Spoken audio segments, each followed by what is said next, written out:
प्रीतम नगर एक खुशहाल राज्य था जहाँ पे गांव वाले मिलजुल कर रहते थे आपस में। लेकिन राजा, जो कि गांव से थोड़ा दूर जंगल के पास में अपना घर बनाया था, क्योंकि उसे गांव के पास नहीं पसंद था, क्योंकि वो गांव वालों से मिलजुल कर रहना पसंद नहीं करता था। इसलिए वो जंगल के पास में गांव वाले से दूर अपना घर बनाया था। अच्छा है, मैं इन गाँव वालों से दूर रह के अपना घर बनाया हूँ, नहीं तो ये लोग बेफालतू में चिल्लाते रहते हैं, इतना बोलते हैं, इनका मुंह भी नहीं थकता। ये मत करो, वो मत करो, ऐसे नहीं करना चाहिए, अच्छे लोग ऐसे नहीं होते हैं, ये करो वो करो, फालतू लोग। सब कुछ सही चल रहा होता है, लेकिन कभी कभी जब राजा सोता था तो उसे ऐसा लगता था जैसे वो जंगल में पहुंच चुका हो, वो जंगल में मौजूद हो। लेकिन जब उसकी आंखें खुलती थी तो वो अपने घर पे ही होता। अरे ये क्या होता है मेरे साथ? जब भी मैं सोता हूँ तो मुझे ऐसा क्यों लगता है जैसे मैं जंगल में पहुँच गया हूँ। पहले तो ये 1-2 दिन में होता था, अब ऐसा रोज रोज होने लग गया है। मुझे ऐसा क्यों लग रहा है जैसे मुझे जंगल खुद बुला रहा है अपने पास, पता नहीं क्या हो रहा है मेरे साथ। वहीं दूसरी तरफ गांव में चांदनी रात होती है और घने जंगल के रात में चुड़ैल प्रकट होती है। बस एक बार इस जंगल से मैं आजाद हो जाऊं, फिर मैं किसी भी को नहीं छोड़ूंगी, कोई गांव वाला चिंता नहीं बचेगा। वहीं दूसरी तरफ लाल रंग की साड़ी पहनी हुई औरत, जिसका नाम सुमन होता है, वो किसी गांव वाले से मदद मांगती है जो अपने घर के लिए जा रहा होता है। भैया, मेरा घर बहुत दूर है और बहुत रात भी हो रही है, कृपया मुझे छोड़ देंगे? ठीक है बहन जी, वैसे भी बहुत रात हो रही है तो आपका अकेले जाना सही नहीं होगा, मैं आपको घर तक पहुंचा देता हूँ। वो लोग गांव के रास्ते से जा ही रहे होते हैं कि तभी वहाँ चुड़ैल प्रकट होती है और सुमन चुड़ैल के पीछे जाके खड़ी हो जाती है और गांव वाला उसे बुलाता ही रह जाता है। अरे ये चुड़ैल कहाँ से आ गई? अब ये हमें छोड़ेगी नहीं। अरे तुम कहाँ जा रही हो? अरे लड़की तुम मर जाओगी। अरे ये क्या?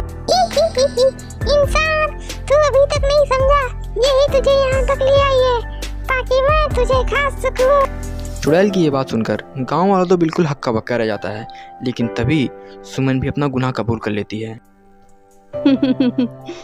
हाँ, मैं ही तुमको चुड़ैल के पास लाई हूँ ताकि चुड़ैल तुम्हें खा सके।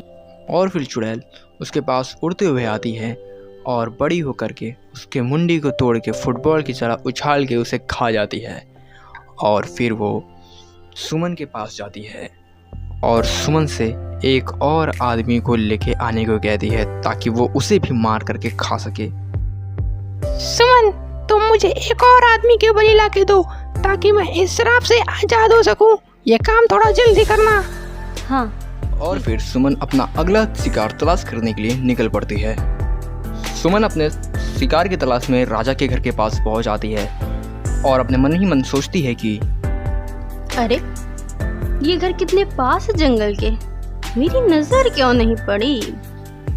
अगर मैं इस आदमी को चुड़ैल को दे दूं तो ये 10वां आदमी होगा और चुड़ैल इसे खाकर कैद से आजाद हो जाएगी और वो मुझे ढेर सारा सोना देगी। उस सोने को लेकर मैं अमीर हो जाऊंगी, ऐसो आराम की जिंदगी जीऊंगी।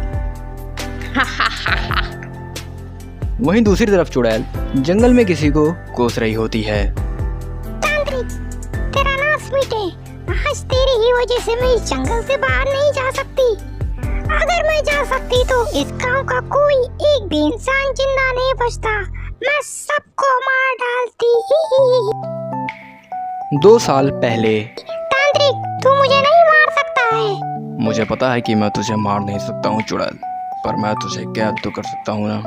इतना कहने के बाद तांत्रिक मंत्र पढ़ता है और चुड़ैल को जंगल के अंदर ही कैद कर देता है। और फिर चुड़ैल से कहता है, चुड़ैल अब तू इस जंगल से बाहर नहीं जा सकती है, अब से तू हमेशा हमेशा के लिए इस जंगल में कैद रहेगी। अब तू और मासूम गांव वालों को नुकसान नहीं पहुंचा पाएगी। अब तू अपने करने का फल भुगत चुड़ैल, क्योंकि अब तू इस कैद से नहीं निकल पाएगी, तू हमेशा के लिए यहीं रह जाएगी। तू ऐसा नहीं करता। और अब वर्तमान के समय में तांत्रिक, पर तू ये नहीं जानता कि मैं जान चुकी हूँ इस जंगल के कैद से कैसे आजाद होना है। बस मुझे 10 आदमियों को मारना है फिर मैं इस जंगल के कैद से हमेशा हमेशा के लिए आजाद हो जाऊंगी। ही, और फिर कोई नहीं बचेगा। राजा कहीं जा रहा होता है और तभी उसे तांत्रिक मिलता है। तांत्रिक राजा के पास आता है और उससे कहता है कि राजा, हाँ मैं ही हूँ राजा, पर आप मेरा नाम कैसे जानते हो? मैं सब कुछ जानता हूँ राजा, और मैं ये भी जानता हूँ कि आज की रात तुम मरने वाले हो और तुम मर जाओगे राजा। तांत्रिक की बात सुनकर राजा बिल्कुल हक्का बक्का ही रह जाता है। जी क्या बात कर रहे हैं आप? भला मैं क्यों मरूंगा? मैं सच कह रहा हूँ, आज की रात चुड़ैल तुझे मार देगी और तू मर जाएगा। चुड़ैल मुझे मार देगी? बाबा कुछ करो, मैं मरना नहीं चाहता हूँ। फिक्र मत करो राजा, तुम्हें जंगल ने खुद चुना है चुड़ैल को मारने के लिए। तांत्रिक की बात राजा को बिल्कुल भी समझ में नहीं आती है और राजा तांत्रिक से, क्या मुझे जंगल ने चुना है, वो भी चुड़ैल को मारने के लिए? राजा तांत्रिक की बातें सुनकर हैरान होता है, पर तांत्रिक उसे सब कुछ समझाता है और बताता है, राजा जब तुम सोते हो तब तुम्हें ऐसा लगता है जैसे कि तुम जंगल में पहुंच चुके हो। तांत्रिक की बातों में सच्चाई होती है और राजा भी बोल पड़ता है, हाँ बाबा, मेरे साथ कई दिनों से ऐसा ही हो रहा है। राजा अपनी बातें तांत्रिक को बता देता है, यही सबूत है कि जंगल ने तुझे चुना है, जंगल तुम्हें बुला रहा है राजा। मैंने उस चुड़ैल को जंगल में ही कैद कर दिया था, पर अब वो बहुत जल्द आज़ाद होने वाली है, इसलिए जंगल तुझे बुला रहा है राजा। अगर चुड़ैल आज़ाद हो गई तो ना ही तुम बचोगे और ना ही ये गांव बचेगा, सब खत्म हो जाएगा। पर बाबा, मैं तो एक इंसान हूँ मामूली सा, और वो तो एक चुड़ैल है, भला मैं उसे कैसे मार पाऊंगा? मैं तुम्हें ये देता हूँ। इतना कहने के बाद तांत्रिक मंत्र पढ़ता है और एक तलवार को प्रकट कर देता है। ये लो राजा, इस तलवार से तुम चुड़ैल को मार सकते हो। क्योंकि तुम्हें जंगल ने चुना है तो मैं तुम्हें एक मंत्र बताता हूँ, जिससे तुम इस तलवार को जब चाहे जादू से बुला और भेज सकते हो। और तांत्रिक उस तलवार को राजा को दे देता है और राजा को मंत्र भी बता देता है। राजा मंत्र का इस्तेमाल करते हुए उस तलवार को वापस भेज देता है और तांत्रिक राजा को कुछ बातें भी बताता है। राजा, आज तुम घर से बाहर निकलना और तुम्हें एक लाल रंग की साड़ी पहनी हुई औरत मिलेगी, जो तुम्हें से मदद मांगने का महज नाटक करेगी और तुम्हें जंगल में ले जाएगी चुड़ैल के पास। और जैसे ही चुड़ैल तुम्हारे सामने आए तो तुम इस तलवार से उस चुड़ैल को मार देना और उस औरत को भी मार देना, और फिर चुड़ैल का किस्सा वहीं ख़त्म हो जाएगा।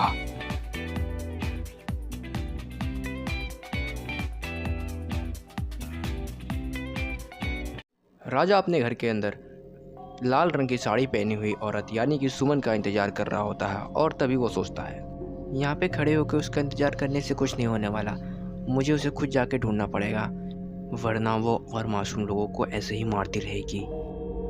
राजा सुमन की तलाश करने के लिए निकल पड़ता है और वो उसे ढूंढने लगता है। सुमन एक लाल रंग के मकान के नीचे खड़ी हो के सोच रही होती है, वो आदमी जिसे मैंने कल देखा था, उसका घर जंगल के कितने पास है और गांव से कितनी दूर है। मैं उसे ही चुड़ैल को खिलाऊंगी। और तभी सुमन हैरान हो जाती है क्योंकि राजा उसके सामने से चल के आ रहा होता है और सुमन सोचती है, वाह क्या बात है, शिकार खुद चल के शिकारी के पास आ रहा है। भाई साहब जरा सुनिए, मेरा घर जंगल के थोड़ा अंदर है, जहाँ पर जंगली जानवर अकेले इंसान को देखकर हमला कर सकते हैं, तो कृपया आप मुझे घर तक छोड़ दे सकते हैं, आपकी बड़ी कृपा होगी। और फिर राजा भी मान जाता है। ठीक है बहन जी, मैं आपकी मदद करूँ। सुमन और राजा जंगल से जा रहे होते हैं और तभी वहाँ पे चुड़ैल प्रकट होती है और सुमन जाकर चुड़ैल के पास खड़ी हो जाती है और कहती है, चुड़ैल जी, आपको अपना वादा तो याद है ना? और फिर चुड़ैल भी उसे बताती है, मैं अपनी वादा भूली नहीं हूँ। और सुमन इतना सुनने के बाद चुड़ैल के पीछे जाकर के खड़ी हो जाती है और सब कुछ देखने लग जाती है। और फिर चुड़ैल उड़ती हुई जाती है और राजा को गले से पकड़ के उठा देती है। इंसान, अब तू मरेगा। तुझे मारने के बाद मैं जंगल से आज़ाद हो जाऊंगी। और फिर राजा मंत्र पढ़ते हुए उस तलवार को बुलाता है और चुड़ैल का खेल खत्म कर देता है और चुड़ैल उसी पल वहाँ मर जाती है। उसकी आत्मा बाहर निकल जाती है, पर चुड़ैल ने भी किसी और का शरीर धारण किया होता है, वो भी वहाँ पर प्रकट होता है और मिट जाता है। और फिर चुड़ैल को मारने के बाद राजा सुमन के पास बढ़ता है। अरे बेवकूफ, तुमने ये क्या किया? तुमने चुड़ैल को मार दिया। चुड़ैल मुझे खजाना देने वाली थी।